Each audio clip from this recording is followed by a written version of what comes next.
Dear students, स्वागत है आपके अपने यूट्यूब चैनल विद्या की बरसात में। आज के इस वीडियो में हम लोग वर्ग 10 के संस्कृत विषय के तीसरे पाठ अलस कथा, इसके लिखित प्रश्नों के उत्तर पर विचार करेंगे, उसको देखेंगे। तो चलिए शुरू करते हैं। सबसे पहले इन प्रश्नों को देख लें। इसमें जो पहला प्रश्न है वो रिक्त स्थानों की पूर्ति करने वाला है।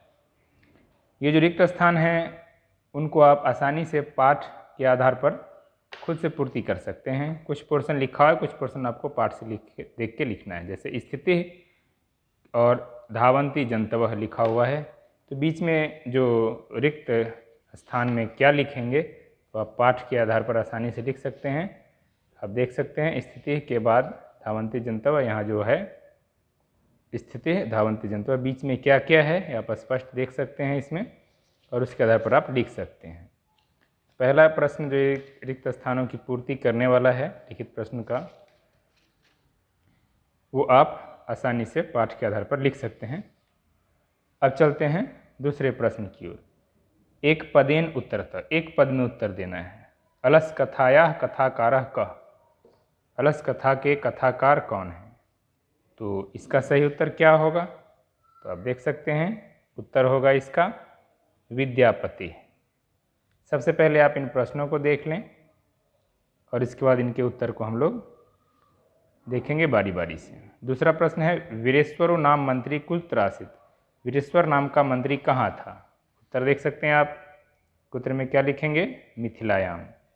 कहाँ था? मिथिला में। एक पद में उत्तर देना है। इसके बाद है केशाम इष्ट लाभम कृत्वा तुंद परिमिर्जा वर्तुली बुभुवु, किनके इष्ट लाभ को देखकर, मनचाहा लाभ को देख करके तुंद बढ़ाने वाले लोग भी जमा हो जाते हैं। तो आपने कहानी में पढ़ा है कि ये जो अलस पुरुषानाम, आलसी लोग थे, उनके अभिष्ट लाभ को देखकर, इच्छित लाभ को देखकर लोग जमा होते हैं। चौथा प्रश्न है कि कृत्रिम आलस्यम दर्शित्वा भोजनम गृह्णन्ति, बनावटी आलस दिखा करके कौन भोजन ग्रहण करते थे? देख सकते हैं सही उत्तर होगा इसका धूर्ताः, यानी जो धूर्त लोग थे वो। दूसरा का घ का उत्तर होगा। फिर अंग में पूछा जा रहा है तत्रैव कति पुरुषाः सुप्ताः, वहाँ पर कितने लोग सोए हुए थे, कितने पुरुष? जाहिर सी बात है 4 लोग सोए थे, यानी चत्वारः। देख सकते हैं ये है चत्वारः, घ का धूर्ता, अंग का चत्वारः। तो दूसरे प्रश्न के सही उत्तर हो गए। अब तीसरा प्रश्न पर विचार करते हैं हम लोग। तीसरा प्रश्न में है पूर्ण वाक्य में उत्तर लिखना है। पूर्ण वाक्येन उत्तराणि दत्ता, मिथिलायाम कः मंत्री आसीत्, मिथिला में मिथिला का मंत्री कौन था? तो कह के जगह पर हम लोग लिख देंगे क्या? तो कह के जगह पर लिख देंगे वीरेश्वरो नाम, बस इसका उत्तर हो जाएगा।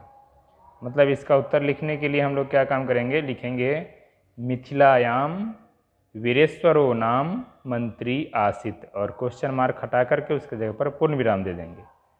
तो किस में किसको हटाकर और क्या करना है ये आपको आराम से देखकर उत्तर लिख सकते हैं आप। दूसरा है वीरेश्वरो नाम मंत्री केभ्य स्वरुचि भोजनम दाप्यति अस्म, वीरेश्वर नाम का जो मंत्री था किनको देता था? वीरेश्वर नाम मंत्री केभ्य स्वरुचि भोजनम दाप्यति अस्म, वीरेश्वर नाम का मंत्री किन्हें रुचि भर भोजन देते थे, उनकी इच्छा भर। तो केभ्य के जगह पर क्या लिखेंगे? अलसेभ्य। इसका उत्तर हो जाएगा कि वीरेश्वरो नाम मंत्री अलसेभ्य स्वरुचि भोजनम दाप्यति अस्म। उसके बाद है भीषण बुभुक्षया अपि कः किमपि कर्तुम न क्षमते, काफ़ी भूख लगने के बावजूद भी कौन कुछ करना नहीं चाहते हैं? तो कह के जगह पर क्या लिख देंगे? अलसः। उत्तर हो जाएगा इसका भीषण बुभुक्षया अपि अलसः किमपि कर्तुम न क्षमते। अगला है धूर्ताः किम दृष्ट्वा पलायनम कृतवन्तः, तो किम के जगह पर लिख देंगे, किम के जगह पर गृह लग्नम परवृद्धमग्निम, मतलब हम लोग इसका उत्तर लिखेंगे धूर्ता, किम की जगह पर लिख देंगे गृहलग्नम प्रवृद्धमग्निम दृष्ट्वा पलायनम कृतवन्तः। अगला प्रश्न है चत्वारः अलसाः कैः बहिष्कृताः। चारों आलसियों को किसने बाहर किया, किसके द्वारा। तो कैह के जगह पर इसमें प्रश्न वाला जो शब्द है वो है कैह। तो कैह के जगह पर अगर हम लोग लिख दें दूसरा शब्द तो इसका उत्तर हो जाएगा। तो कैह के जगह पर क्या लिखेंगे, तो कैह के जगह पर लिखेंगे नियोगी पुरुषय, यानी जो संयमी पुरुष थे उन्होंने उनको बाहर किया था ताकि वो मर न जाएं आग लगने के बाद।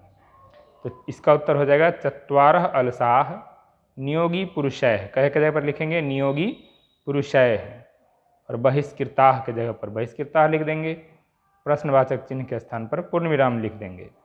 इस प्रकार से उत्तर हो जाएगा चत्वारः अलसाः नियोगी पुरुषय बहिष्कृताः और पूर्ण विराम लिख देंगे। इस प्रकार से इसका उत्तर कंप्लीट हुआ।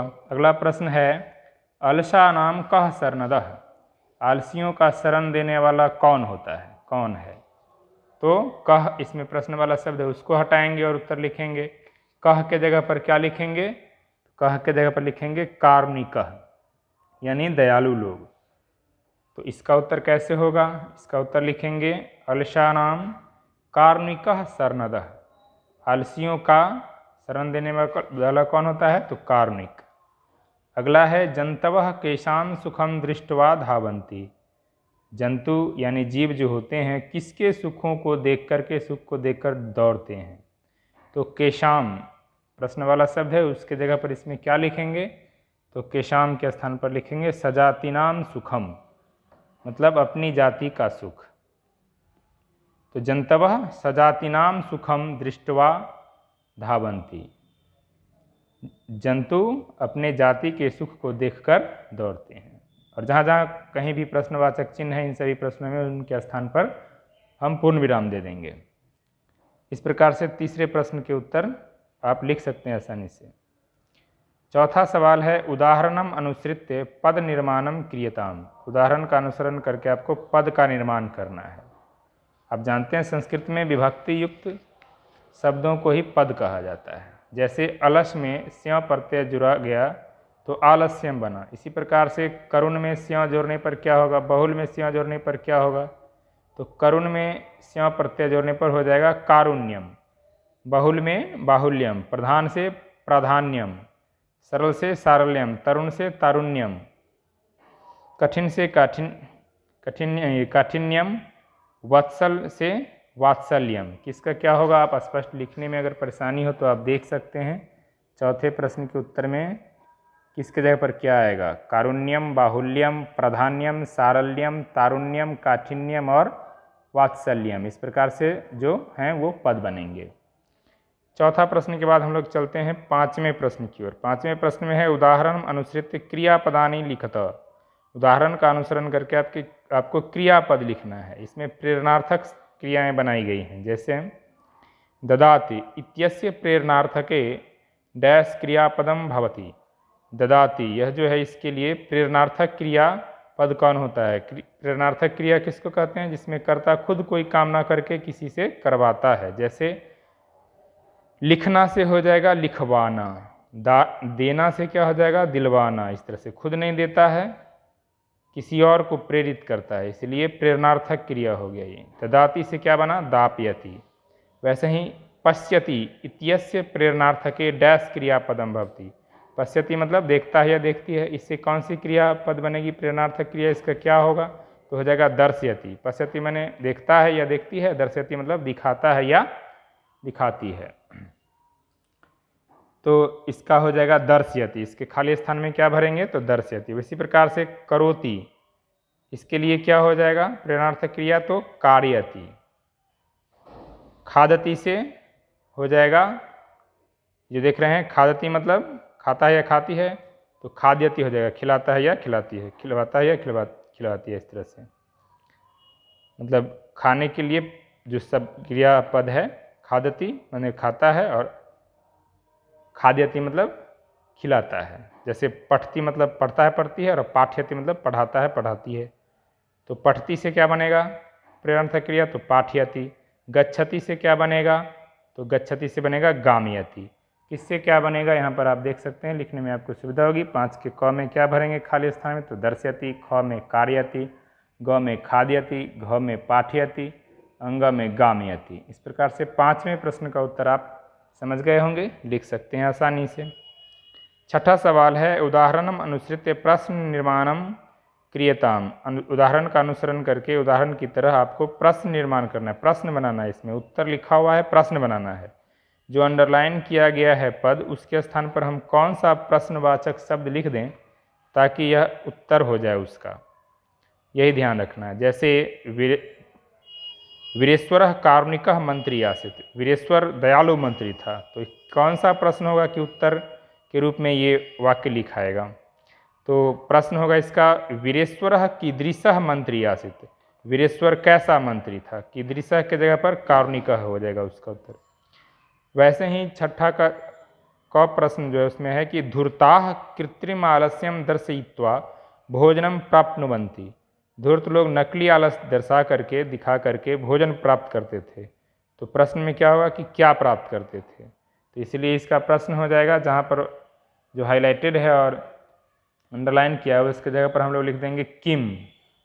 मतलब इसका हो जाएगा, प्रश्न बनेगा धूर्ताः कृत्रिम आलस्यम दर्शयित्वा किम प्राप्नुवन्ति। किम लिख देंगे और पूर्ण विराम जहाँ है वहाँ पर पूर्ण विराम के जगह पर हम प्रश्नवाचक चिन्ह देंगे। अगला है निर्गतिनाम प्रथमः अलसः अस्ति। जो इसमें अलसः है, अलसः के जगह पर क्या लिखेंगे, तो कह लिखेंगे। जो संकटग्रस्त होते हैं उसमें मुख्य कौन होते हैं, तो आलसी। आलसी भी संकटग्रस्त से कम नहीं है क्योंकि वो भी आलस के कारण संकट में रहते हैं। तो कह लिखाएगा, अलसः के स्थान पर कह लिखेंगे और प्रश्नवाचक चिन्ह देंगे हम लोग लास्ट में। तो ये हो जाएगा ख के लिए। इसी प्रकार से ग में है अलसः जाठरे नापि वहनि ना किमपि कर्तुम न क्षमते। आलसी लोग भूख से पीड़ित होते हुए भी, पेट की आग में जलते हुए भी कुछ भी करने को सक्षम रहते, चाहते नहीं, इच्छा नहीं रखते हैं वे। तो अलसः के स्थान पर इसमें क्या लिख देंगे हम कि प्रश्न बन जाए, तो हम लिख देंगे कह। कह जाठे नापि वहनिना किमपि कर्तुम न क्षमते। इसी प्रकार से घ में नियोगी पुरुषाः अलसशालायाम वहनिम दापयित्वा निरूपयमासु। तो अलसशालायाम के जगह पर क्या लिख देंगे, कश्याम। नियोगी पुरुषों ने कहाँ पर आग लगा दी थी, अलसशालायाम, अलसशाला में। स्त्रीनाम गति पतिरेव। स्त्रीनाम के जगह पर क्या लिखेंगे, तो काशाम। स्त्रियों की गति पति से होती है, स्त्री का रक्षक पति है। बालानाम गति जननी। इसी प्रकार से बालानाम के जगह पर लिखेंगे हम लोग केशाम। और कारुणिकः अलसानाम गति, तो अलसानाम के जगह पर लिख देंगे केशाम। इसमें क्या लिखेंगे प्रश्न वाला वो आप देख सकते हैं। छ का किम, कह, उसके बाद वाला में कश्याम, उसके बाद काशाम, उसके बाद केशाम, केशाम। इस प्रकार से लिखेंगे और इनका उत्तर हो जाएगा। तो आप आसानी से इनसे प्रश्न बना सकते हैं। और सबके लास्ट में हम लोग पूर्ण विराम जहाँ जहाँ है वहाँ वहाँ प्रश्नवाचक चिन्ह देंगे क्योंकि हमको प्रश्न का निर्माण करना है। तो उम्मीद है आप लोगों को सारे प्रश्नों के उत्तर लिखने में कोई कठिनाई नहीं होगी। वीडियो को लाइक कर दें, चैनल को सब्सक्राइब कर लें। मिलते हैं फिर अगले वीडियो में। आज के वीडियो में बस इतना ही। बहुत बहुत धन्यवाद।